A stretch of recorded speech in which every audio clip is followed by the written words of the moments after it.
இந்த வீடியோ வந்து லைக் பண்ணுங்கள், ஷேர் பண்ணுங்கள், சப்ஸ்கிரைப் பண்ணுங்கள்.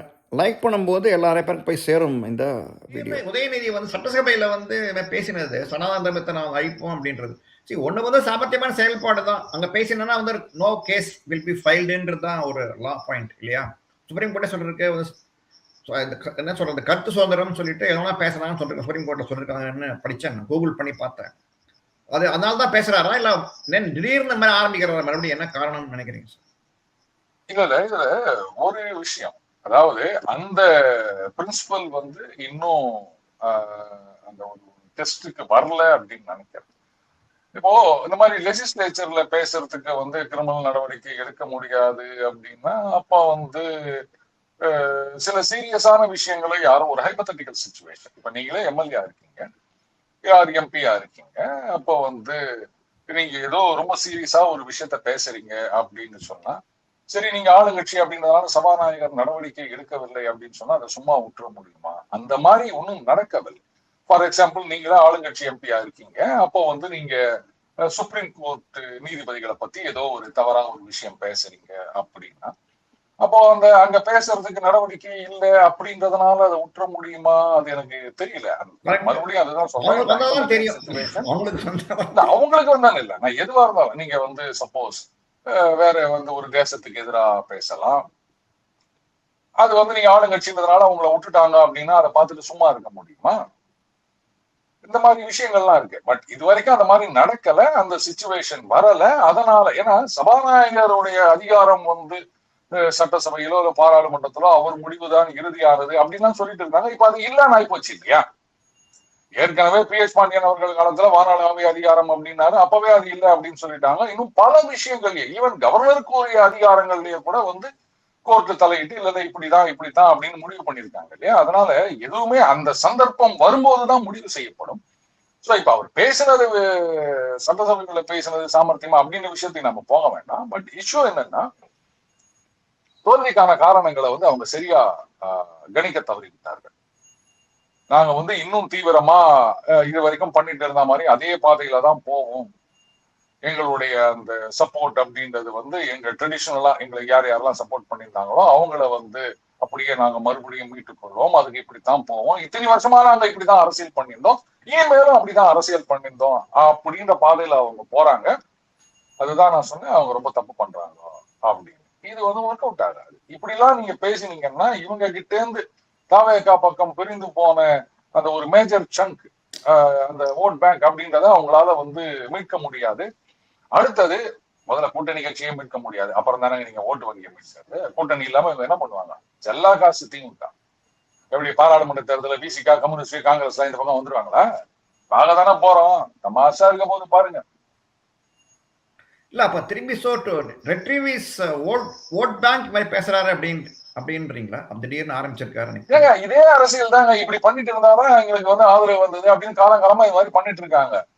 அது இப்ப நடக்காது. What got you here will not get you there அப்படின்னு ஒரு புத்தகம் இருக்கு, படிச்சு பாருங்க தெரியும். ஆமாம், அது இருக்கு. எல்லாமே வந்து ஒரு இது தானே. நானே ஒரு ஜோக் படிச்சிருக்கேன். நீங்க டைம் பிரசன்ட் ஜோக்கான்னு தெரியல சார். ஒரு டீம் ஒன்று இருக்குமா, கோச் வந்து விட்டுட்டு போவாராம். போகும்போது he will give him 2 envelopes. So first envelope வந்து நீ வந்து when you start losing அதை படி, தென் செகண்ட் envelope வந்து அது திரும்பி அங்கே படின்னு வரான். ஸோ ஃபர்ஸ்ட் envelope வந்து இது மாதிரி கொஞ்ச நாள் வந்து தோக்க ஆரம்பிச்சாங்களாம் கொஞ்ச நாள். ஸோ வந்து பார்த்தோன்னா blame it on meன்னு வந்துதான். ஸோ அதே மாதிரி திரும்பி சொல்லியிருந்தா உடனே திரும்பி ரிவைவ் ஆச்சான். திரும்பி அகைன் யூ ஸ்டார்ட் ஃபால்டரிங். அப்போ திரும்பி ஓப்பன் செகண்ட் envelope திறந்தாராம். பார்த்தோன்னா வந்து ப்ரிப்பேர் 2 more envelopesன்றது தான். ஸோ அந்த மாதிரி தான் நினைக்கிறேன் இவங்களோட இது. ஒரு குறிப்பிட்ட டைம் வரைக்கும் they were spewing hatred against upper caste and Brahmins. இப்போ திரும்பி அது ஒர்க் அவுட் ஆச்சு. இப்போ திரும்பி மறுபடியும் செலபடி ஆகுமா அப்படிங்கிறது தான் வந்து ஒரு கொஸ்டினா நமக்கு நினைக்க தோணுது. பட் இப்போ கடைசியா சார், இப்போ மோடி பெட்ரோல் எல்லாம் ஏற்றிருக்காரு ஒரு வழியா. வெரி வெரி வெரி மார்ஜினல் தான் ஏற்றிருக்காரு. இன்னும் ஏறுமா இல்லை எப்படி? இந்த ஈரான் வார் இன்னும் வந்து ட்ரம்பே அங்க வார் நடக்கிறத பத்தி எல்லாருமே மறந்துட்டாங்க போல, யாருமே பேசுறதே கிடையாது. எதுவுமே சப்ஜெக்ட் இல்லைன்னாதான் வந்து ஈரானை பத்தி கூப்பிடுறாங்க. அப்படிதான் ஆயிப்போச்சு. அவரும் சைனா ட்ரிப்பு தான் போயிருக்கிறாரு தவிர அங்க ஈரான் கதறாங்க, ஏய் இந்த மாதிரி ஆரம்பிச்சு வச்சு போட்டீங்களா, ஏதாவது ஒண்ணு பண்ணுங்கடா அப்படின்னு. இவங்க ஒரு ப்ரொபோசல் கொடுக்குறாங்க, அவங்க ஒரு ப்ரொபோசல் கொடுக்குறாங்க. இந்த 3 ரூபா அப்படின்றதெல்லாம் ஒரு பெரிய விஷயமே கிடையாதுங்க. என்னவோ இதுக்கு பெரிய எல்லா எதிர்கட்சிகள்லாம் கூக்குரல் இருந்திருக்காங்க. ஏன் அப்படி பார்த்தா மாநில அரசாங்கங்கள் அவங்களுடைய ஷேர் ஆஃப் டாக்ஸ்ல இருந்து குறைச்சிக்க வேண்டியது தானே. அது மட்டும் யாரும் செய்ய மாட்டாங்க. ஏன்னா மத்திய அரசாங்கத்துக்கு மட்டுமா போகுது காசு? அதுலயும் மத்திய அரசாங்கத்தை விட மாநில அரசாங்கத்துக்கு தான் அதிகமா போகுது டாக்ஸ். ஏன் ஒரு 3 ரூபா குறைச்சிக்க வேண்டியது தானே. அதெல்லாம் செய்ய முடியாது அவங்களால. அவ்வளவுதாங்க. இது வந்து அன்னைக்கு ஏன் குறைக்கல அப்படின்னு கேக்குறாங்க. அன்னைக்கு வந்து குறைச்சிருந்தாங்கன்னா இன்னைக்கு வந்து 180 ரூபா போயிருக்கும் பெட்ரோல். கட்டுப்படி ஆகுமா? பட் இது இன்னும் போகுதான். இன்னும் கோல்டு வாங்காதன்றாரே சார் அவர் திடீர்னு, இல்லையா? அது இன்னும் இப்ப வியாபாரிகள் சார், அதாவது கிட்டத்தட்ட இல்ல சார், ஒரு $80 பில்லியன் வந்து நம்ம கோல்டு இம்போர்ட்டுக்கு மட்டுமே செலவு பண்றோம் சார். இப்போ அது டாலர் தேவைப்படுது இல்லையா, அதனால அதை குறைச்சிக்கங்க அப்படின்னு சொல்றாரு. இது பாருங்க, அத்தியாவசியம் கல்யாணம் அப்படின்னும் போது நீங்க வாங்கித்தான் ஆகணும். ஆனா அதுக்காக நான் இன்வெஸ்ட்மெண்ட்டா வாங்குறேன், இல்ல இந்த பண்டிகை வருது நான் போயிட்டு 4 காயின் வாங்குறேன், இல்ல வந்து ஒரு என்ன சொல்றது, இன்னைக்கு தங்கம் வாங்குறவங்க அப்படின்றவங்க வந்து வெல்ட் விடுதான் சார்.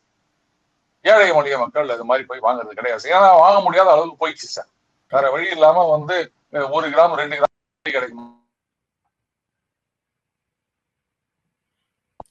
உங்களை குறை சொல்லாதீங்க, வாங்குறவங்க எல்லாமே வெல் டு டூ பர்சன்ஸ் தான். சோ ஒரு நாள் வாங்காம இருந்தா ஒன்னும் குறைஞ்சு போயிடாது, விட்டுருங்க சார். கடைசியா கேள்வி சார், இப்போ டிவிகே கவர்மெண்டோட எப்படி சார் எப்படி போவார் விஜய் வந்து செயல்பாடெல்லாம் எப்படி எப்படி இருக்கும்? அவர் will be able to really channel sir? இது பாருங்க, வேண்டாம். அதாவது இல்ல நான் வந்து எட்டர்னல் ஆப்டிமிஸ்ட். பட் ஆப்டிமிசம் அப்படின்றது வேற, பிராக்மேட்டிசம் அப்படின்றது வேற. என்னையோ இப்பதானே வந்திருக்காரு, சம் டைம் ஒரு 3 மாசம் பாப்போமா என்ன. இல்ல அவர் என்ன ஒண்ணு செயல்பாடு ஒண்ணு பண்ண மாதிரி தெரியல இல்லையா? இந்த சோஃபா தான் முதல்ல சோஃபா தான் போகுது அப்படின்றாங்க. சோ அதெல்லாம் வந்து உங்க இது அது என்ன நினைக்கிறேன் சார்? அதெல்லாம் நான் சொல்ல வரல சார், அதுக்கு பதில் சொல்லிட்டாங்க. நான் வந்து இந்த மாதிரி ஹேஷியம் அந்த மாதிரி எல்லாம் நான் பேச மாட்டேன். ரைட், சோஃபா போயிடுச்சு, அவ்வளவுதான், விடுங்க. அதுக்கு எதிர்கட்சி தலைவர் ஒண்ணு ஏதோ சொல்லிட்டாரு, அதுக்கு வந்து திருமாவர்களும் ஒரு பதில் சொல்லிட்டாரு, விட்டுருங்க, பார்ப்போம் என்னதான் நடக்குது அப்படின்னு. இல்ல தூய்மையான அரசியல் தொடருமா? உங்களுக்கு என்ன நடக்கும்? அதே பெட்டி விட்டுருங்க, வேணாம். இந்த கேள்விக்கு நான் பதில் சொல்ல விரும்பல, விட்டுருங்க. Okay sir. சோ எல்லா கேள்வியும் கேட்டேன் சார் நான். Okay, right. Your time sir. Again கொஞ்சம் thank you very much. Thanks sir. Welcome to another video from தமிழக பல்ஸ். இந்த வீடியோ உங்களுக்கு பிடிச்சா லைக் பண்ணுங்கள், ஷேர் பண்ணுங்கள், சப்ஸ்கிரைப் பண்ணுங்கள், ப்ளஸ் கட்டாயமாக பெல் பட்டனை வந்து அமுக்குங்க. பட் நீங்கள் பட்டனை ப்ரெஸ் பண்ணிங்கன்னா உங்களுக்கு டெஃபினட்டாக வந்து இமீடியட்டாக வந்து பப்ளிஷ் பண்ணணும், உங்களுக்கு வந்து வீடியோ லிங்க் வரும் உங்களுக்கு. ஸோ தயவுசெய்து சப்ஸ்கிரைப் பண்ணிவிட்டு பெல் பட்டனையும் அமுக்குங்க. இனிமேல்ட்டு நம்ம வீடியோக்குள்ளே போகலாம். அதுக்கு இன்னொரு கோரிக்கை இருக்குது. நம்ம சேனலில் வந்து நம்ம பிஜேபி ப்ளஸ் நாட்டை நடந்த பற்றி கருத்துக்கள்லாம் நாங்கள் வந்து போடுறோம். ஸோ நீங்கள் மெம்பர்ஷிப் நீங்கள் எடுத்துக்கிட்டிங்கன்னா சேனல் சப்போர்ட் பண்ண மாதிரி இருக்கும், ஊக்குவிக்கிற மாதிரி இருக்கும். சேனலில் மெம்பர் ஆகிறதுக்கு நாங்கள் வந்து உங்களை வந்து கோரிக்கை வைக்கிறோம். Hi friends, welcome to our channel Tamizhaga pulse. Once again Thiru Arun அவர்கள் நம்ம சேனலுக்கு வந்திருக்க டெய்லி பஞ்ச் அருண் அவர்கள். Good evening sir. உங்களை வந்து வணக்கம் சுவாமி. மாலை பொழுது சந்திக்கிறதுல வந்து ஒரு சந்தோஷம் எங்களுக்கு, உங்களுக்கும் சந்தோஷம் நினைக்கிறோம். நிறைய கேள்வி இருக்கு உங்கள்கிட்ட கேட்கறதுக்கு. ஃபர்ஸ்டே வந்து ஒரு ask very question somewhat controversial.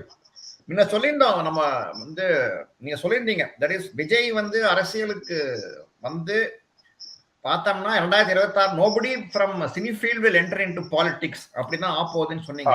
But நான் சொன்னேன் இல்ல சார், கொஞ்சம் எஃபெக்ட் இருக்கும். நானும் சொல்லல விஜய் சிஎம் ஆவார் நான் சொல்லல. பட் இருந்தாலும் நான் சொன்னது என்னன்னா விஜய்க்கு ஒரு தாக்கம் இருக்கும் அப்படின்னு சொன்னோம். எங்க வந்து உங்களோட வந்து கால்குலேஷன் தப்பா வச்சு நீங்க நினைக்கிறீங்க உங்களோட பார்வையில்? இது வெரி சிம்பிள். கடைசி கட்டத்துல திமுக செய்த சில தவறுகள், எல்லாத்துக்கும் மேல நான் பாக்குறது பாஜகவில இருந்து குறைந்தபட்சம் ஒரு 6% ஓட்டு வந்து அந்த பக்கம் தாவேக்காக போயிருக்கு. ஏன்னா நீங்க வந்து 2024 11% பாஜக வாங்குறாங்க, அதிமுகவோட 22% சேர்த்து பாத்தீங்கன்னா அவங்க இந்த தடவை வாங்கினது கம்மியாயிருக்கு. ஏன்னா பாமக அமமுக அதெல்லாம் சேர்த்தீங்கன்னா they should have got around 37%. ஆனா 31 தான் வாங்கியிருக்காங்க. இந்த 6% தான் வந்து அந்த பக்கம் தாவேக்கா பக்கம் போய்விட்டது. அங்க ஒரு 6 கழிச்சு இங்க இந்த என்டிஏல 6 கூட்டிருந்தீங்கன்னா ரிசல்ட்டே வேற மாதிரி ஆயிருந்திருக்கும். இதுக்கு காரணம் வந்து அதிமுக பாஜக. இதுல வந்து மேஜர் போர்ஷன் ஆஃப் பிளேம் வந்து அதிமுக தான் சொல்லுவேன். ஏன்னா அண்ணாமலை அவர்கள் அவ்வளோ பெருந்தன்மையா நான் ஒதுங்கிக்கிறேன் அப்படின்னு சொல்றதோட இல்லாம அதுக்கப்புறம் எடப்பாடி அவர்களை சிஎம் ஆக்கணும் அப்படின்னு சொல்லியும் அவரை வந்து ஒரு கும்பல் இன்சல்ட் பண்ணிட்டு அவர் ஒரு பிரச்சாரத்துல இறங்கி அவரை இன்னும், அதாவது சில பேர் தப்பு கணக்கு போட்டாங்கன்னு நினைக்கிறேன். இனிமே அண்ணாமலை அவ்வளவுதான் அப்படின்னு நினைச்சிட்டு மேலிடமே அண்ணாமலையை ஒதுக்கி விட்டது அப்படின்னு அமித்ஷா அவர்களுடைய கேம் பிளான் என்னன்னு இவங்க யாருக்கும் தெரிய மாட்டேங்குது. அதனால இப்படி நினைச்சிட்டு அவரை இன்னும் சிறுமைப்படுத்துற மாதிரி 6 தொகுதிக்கு ஒரு இன்சார்ஜ், 52 பேர்ல நீங்க ஒருத்தர், கன்னியாகுமரியில ஒரு தொகுதி, மதுரையில ஒரு தொகுதி அப்படின்னு பிச்சு பிச்சு கொடுத்து சாதாரண ஒரு நேத்து சேர்ந்த தொண்டன் கூட கேட்பாங்க, என்னையா இது பைத்தியமாயா இது, 6 தொகுதி என் பொறுப்புல கொடுத்துக்கிட்டு அங்க பக்கம் ஒண்ணு இந்த பக்கம் ஒண்ணு வச்சா நான் எப்படி போய் பார்ப்பேன்? ஏன்னா நீங்க எல்லாம் வந்து ஏதாவது யோசிச்சுதான் போடுறீங்களா இல்ல என்ன நினைச்சிட்டு இருக்கீங்க? ஏதோ வடிவேலு அரசியல் திட்டம் போடுற மாதிரி இருக்கு அப்படின்னு நிச்சயமா கேட்பாங்க. அண்ணாமலை அவர்கள் வந்து ரைட்டு, இல்ல எனக்கு முடியல, எங்க அப்பாவை பாத்துக்கணும், என்னால இது முடியாது அப்படின்னு டக்குனு அந்த கமிட்டி எல்லாம் கலைச்சிட்டாங்க. அதுக்கப்புறம் அது போடவே இல்லை. அப்போ அதுல இருந்தே வந்து அவரை நீங்க இன்சல்ட் பண்ணணுன்றதுக்காகத்தான் இந்த மாதிரி போட்ட மாதிரி தெரியுது இல்லையா? சோ இந்த காரணங்களால இந்த மாற்றம் வேண்டும், அந்த மாற்றத்தை அண்ணாமலை அவர்களால் கொடுக்க முடியும். சரி, அலையன்ஸ் இருந்தாலுமே அண்ணாமலை இருக்கார், அதனால வந்து அந்த மாற்றத்தை எதிர்பார்க்கலாம் அப்படின்னு நம்பி வந்தவங்க அந்த பக்கம் திரும்பி போயிட்டாங்க, கடுப்புல போயிட்டாங்க, ஏன்னா இந்த மாதிரி பண்றாங்களே அப்படின்னு. சோ அதுதான் வந்து இவ்வளவு பெரிய ஒரு இந்த பக்கம் ஒரு விக்டரியும் இந்த பக்கம் ஒரு லாஸையும் கொண்டு வந்தது அப்படின்னு நான் சொல்றேன். சோ இதுதான் காரணமே தவிர இவங்க ஒழுங்கா பிளே பண்ணியிருந்தாங்கன்னா இது வந்து சுலபமா தட்டி தூக்கிருக்கலாம். நான் என்ன நினைச்சேன்னா ஓட்டும் போயிருக்கேன் சார், 2% 3% போயிருக்குன்னு நினைக்கிறேன் இல்லையா? இல்லைங்க, நீங்க மொத்தமா நீங்க வந்து கணக்கு போட்டு பாருங்க. இதுதான் நான் சொல்றேன். ஏன்னா 24ல அதிமுக வாங்கின வாக்கு, அதுக்கப்புறம் பாஜக வாங்கின வாக்கு அப்படின்றது அவங்களுடைய அந்த கோர் அப்படின்ற கணக்குல வந்துருச்சு. எஸ்பெஷலி அதிமுக அதுக்கு கீழே அவங்க குறைய போறது கிடையாது. ஏன்னா எந்தெந்த வாக்குகள்லாம் எங்களுக்கு வரல 21ல அப்படின்னாங்களோ அதுவும் 24ல வரல அப்படின்றத நம்ம பாக்குறோம். சோ அதுக்கு கீழே குறைஞ்சிருக்க போறது கிடையாது. அவங்களுடைய அந்த கோர் ஓட்டு வந்துருச்சு. இந்த அதிமுக இதுல வந்து இந்த மாதிரி ஆயிப்போச்சு. அப்கோர்ஸ் ஒரு 1 or 2% போயிருக்கலாம் அதிமுகல இருந்து, பெரிய அளவுக்கு போயிருக்காது. பட் பாஜக இருந்து ஒரு 6% போயிடுச்சு அப்படின்றத நம்ம பாக்குறோம். இதுதான் வந்து இப்படி ஒரு ரிசல்ட்டை கொடுத்துருக்கு. சோ இது அண்ணாமலை சப்போர்ட்டர்ஸ் ஓட்டு நினைக்கிறாங்க, நியூட்ரல் ஓட்டர்ஸ் நினைக்கிறாங்க சார் உங்க பார்வையில? பாருங்க, அண்ணாமலை சப்போர்ட்டர்ஸ் அப்படின்னு சொன்னா உடனே வார் ரூம், ரேபிட் டாக் அப்படின்னு முத்த குத்துருவாங்க. அப்படி இல்லை. இவங்க எல்லாம் வந்து அரசியலே ஒரு சாக்கடை, குப்பை, அதெல்லாம் என்னத்துக்கு அப்படின்னு ஒரு டிஸ்இன்ட்ரெஸ்டடா இருந்தவங்க, ஆஹா ஒரு மாற்றம் வரும், தூய அரசியல் வரும் அப்படின்னு சொல்லிட்டு அதை எம்பாடிமெண்ட் ஆஃப் கிளீன் பாலிடிக்ஸ் அண்ணாமலையை பார்த்தாங்க. சோ அங்க இடம் இல்லை அப்படிங்கும் போது அப்ப கிளீன் பாலிடிக்ஸ் அப்புறம் பின்னாடி புதுசா ஒருத்தர் வரவங்க பின்னாடி போறேன்னு சொல்லிட்டு அங்க போயிட்டாங்க. இதுதான் விஷயம். இல்ல அப்படின்னா அண்ணாமலை தனியா உங்க ஓட்டு கொண்டு வரலாம்னு நினைக்கிறீங்களா? அப்போ இது வந்து அண்ணாமலையோட கோர் ஓட்டுன்னு இல்லன்னு பாருங்க, அது அண்ணாமலையோட வாக்குகள் தான். 2% 3% இருந்தது, 11% வந்ததுன்னா அது அண்ணாமலையாலதான்.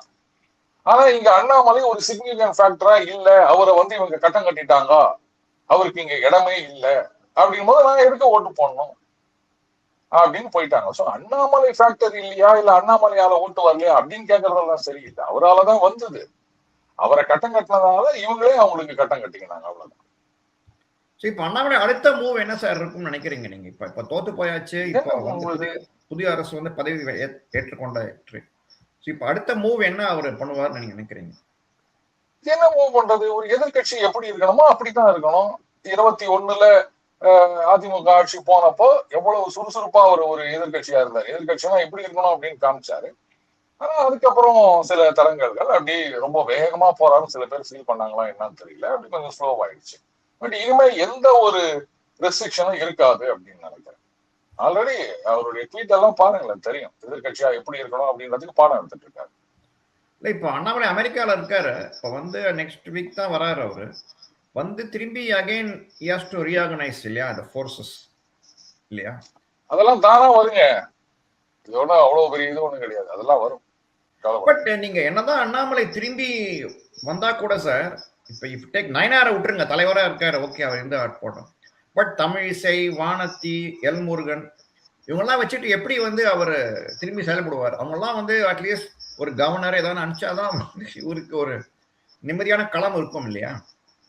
ஏன் கவர்னர் கொடுத்தா அதுக்கப்புறம் வந்து அடுத்த பார்லிமெண்ட் எலெக்ஷன் வரும்போது ரிசைன் பண்ணிவிட்டு நான் மக்களுக்கு சேவை பண்ணணும், எனக்கு வந்து யாராவது ஒருத்தங்க கஷ்டப்பட்டு வேலை பார்த்து வச்சிருப்பாங்க, அந்த சீட்டை எனக்கு கொடு அப்படின்னு புடிக்கிட்டு போறதுக்கா? இல்ல இல்ல அதெல்லாம் தேவையில்லை. இல்ல சார், இப்போ நம்ம நீங்க பாத்தீங்கன்னா தமிழ்நாடு பிஜேபியோட நிலைமையை நீங்க பாத்தீங்கன்னா it is equal to Mumbai Indians கதை தான். All are talented players, right? All are talent. Hardik Pandya, இவன், பூம்ரா எல்லாருமே வந்து நம்ம இவர கேப்டன், பழைய கேப்டன் எல்லாருமே வந்து டேலண்டட். சம்டைம்ஸ் நீங்க ஒரு டீம்னு நீங்க பார்க்கும்போது எல்லாருமே டேலண்டட்னா அந்த டீம் வந்து செயல்படாது சார் இல்லையா? ஒரு வீக் ஸ்ட்ரென்த் அப்படிதான் இருக்கணும் இல்லையா? ஒரு டீம்ன்ற போது ஒரு சில பேர் வீக், சில பேர் ஸ்ட்ராங், அப்படிதான் டீமா உருவாக முடியும் இல்லையா? அதே மாதிரிதான் இப்ப தமிழ்நாடு பிஜேபியில இருக்கு. எல்லாருமே வந்து லீடர்ஸ். சுவாமி, கிரிக்கெட்டோட பாலிடிக்ஸை கம்பேர் பண்றது வந்து என்னுடைய டொமைன். அதுல வந்து நீங்க நுழைஞ்சீங்கன்னா அதுல ஒரு ஓட்டையை போடுவேன். மும்பை இந்தியன்ஸ்ல ரோஹித் சர்மா இருக்கார், பும்ரா இருக்கார், ஹார்திக் பாண்டியா இருக்கார் அப்படின்னா கரெக்ட். ஏதோ ஒரு காலகட்டத்துல பெரிய அளவுல சாதித்தவர்கள், ஒண்ணு விக்கெட் எடுத்ததுலயோ இல்ல ரன் எடுத்ததுலயோ இல்ல செஞ்சுரி போட்டதுலயோ அப்படின்னு. இப்ப நீங்க சொன்னீங்களா ஒரு 4-5 பேரு, அவங்க என்ன சாதனை பண்ணாங்க, தனியாவோ இல்ல சேர்ந்தோ என்ன பண்ணாங்கன்னு எனக்கு சொல்லுங்க.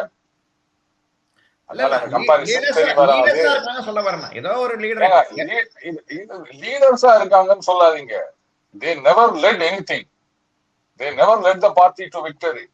They never led their party to double-digit percentage of votes. அப்புறம் நீங்க லீடர்னு சொல்றீங்க, ரைட்? தலைவர்கள், அதாவது கஷ்டப்படுற காலத்துல எல்லாம், நோட்டாவோட போட்டி போடுற காலத்துல எல்லாம் அவங்க கட்சியில இருந்தாங்க, எல்லாம் கிண்டல் பண்ணுவாங்க, இருந்தாலும் பொறுத்து கொண்டு கட்சியில இருந்தார்கள். அதை நான் வந்து தலைவனுங்க இல்லைன்னு சொல்லல.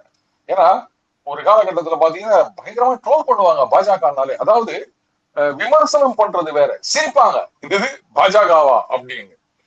அந்த மாதிரி நிலைமையிலயும் அவங்க வந்து கட்சியை விட்டு கொடுக்காம கட்சியில இருந்தாங்க.